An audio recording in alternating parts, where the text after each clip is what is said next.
Inzwischen praktizieren rund 5 Millionen Deutsche regelmäßig Yoga. 75% wollen damit vor allem das körperliche Befinden verbessern. Für 64% ist das seelische Gleichgewicht der Hauptgrund, damit anzufangen.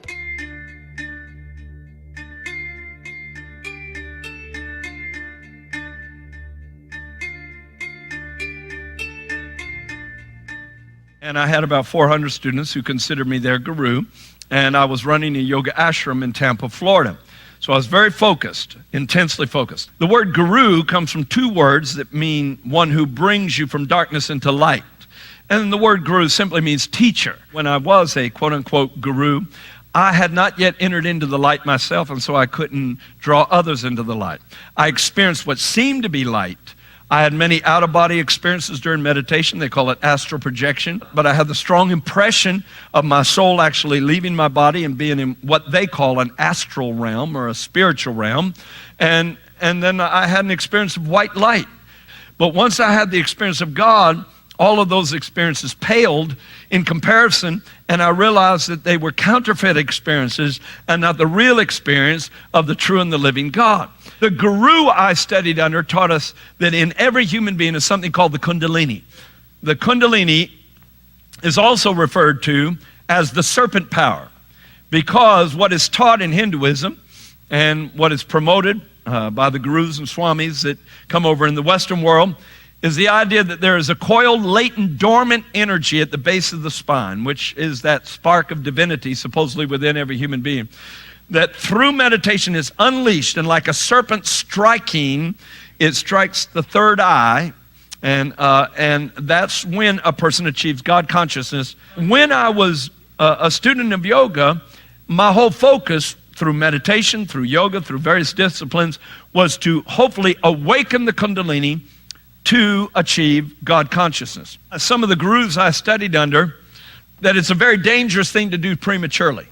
That if you awaken the Kundalini prematurely, it can cause insanity, it can cause experiences with demonic-like creatures, and it can cause very dark occultic powers. Now, after I became a Christian, I realized something, that there is no account in the Bible of the Spirit of God moving on anyone to their detriment. No one had an experience with God that caused them to go insane. What is this Kundalini power? Now, I will clearly define it as demonic intrusion of a person's life, falsifying an experience of God, because the Bible says Satan can appear as an angel of light.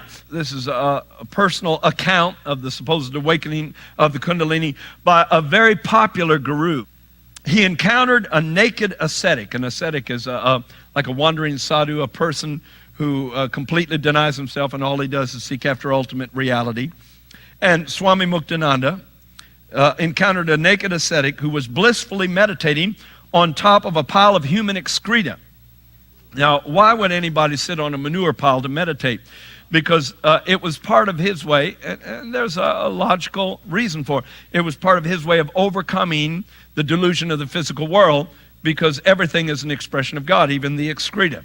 And so that would be one of the reasons he would do that. But anyway, this Hindu ascetic was meditating on top of a pile of human excreta, and he invited the man who would later be known as Swami Muktananda to come and sit on his lap and lick his head.